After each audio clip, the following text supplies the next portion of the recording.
দীর্ঘ সময় না খেলে শুধু শরীরই বদলায় না, মস্তিষ্কও নিজেকে মেরামত করতে শুরু করে। সাম্প্রতিক এক গবেষণা বলছে মাত্র 12 ঘন্টা না খেয়ে থাকলেই মস্তিষ্কে শক্তিশালী অটোফেজি প্রক্রিয়া সক্রিয় হয়, আর এটি ক্ষতিগ্রস্ত কোষ পরিষ্কার করে স্নায়ু ক্ষয়জনিত রোগের ঝুঁকি কমাতে সাহায্য করে। প্রযুক্তি বিষয়ক ওয়েবসাইট টেক ফিক্সেটেড বলছে ঠিক 12 ঘন্টা না খেয়ে থাকার পর মস্তিষ্কে সক্রিয় হয় অটোফেজি নামের বিশেষ এক প্রক্রিয়া, যা ক্ষতিগ্রস্ত প্রোটিন ও বিকল হয়ে যাওয়া অঙ্গাণু দ্রুত অপসারণ করে। সাধারণ অবস্থার তুলনায় এই সময়ে এই পরিষ্কার পরিচ্ছন্নতার হার বেড়ে যায় প্রায় 300%। এমনকি এটা ধীরে ধীরে নয়, বরং এক ধরনের দ্রুত সুইচের মতো কাজ করে। এতে মস্তিষ্ক সাধারণ শক্তি ব্যবহারের মুড থেকে রক্ষণাবেক্ষণ মোডে চলে যায়। না খেয়ে থাকা অবস্থায় মস্তিষ্কের কার্যক্রম নিয়ে করা গবেষণায় দেখা গেছে, না খেয়ে 12 ঘন্টা পার হতেই অটোফেজির বিভিন্ন সূচক দ্রুত বেড়ে ওঠে, আর 16 থেকে 24 ঘন্টার মধ্যে তার সর্বোচ্চ পর্যায়ে পৌঁছে যায়। এই প্রক্রিয়াকে বলা যায় অণুবীক্ষণিক রিসাইক্লিং ব্যবস্থা।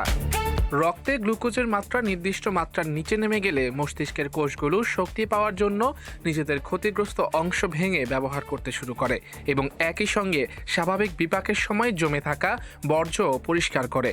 শক্তি উৎপাদন আর বর্জ্য অপসারণের এই যুগপৎ কাজের কারণেই অনেকে দীর্ঘ সময় না খেয়ে থাকার ফলে মানসিক স্বচ্ছতা বা মনোযোগ বাড়ার অভিজ্ঞতা জানান।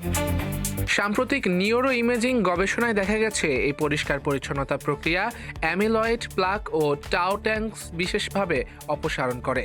মূলত এগুলো আলঝাইমার সহ বিভিন্ন স্নায়বিক অবক্ষয়জনিত রোগের সঙ্গে সম্পর্কিত।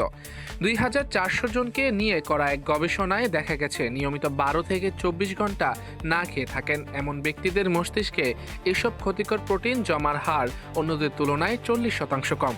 এখানে যে মূল প্রক্রিয়াটি কাজ করে তা হলো কোষের উপর সীমিত খাদ্যাভাবের চাপ।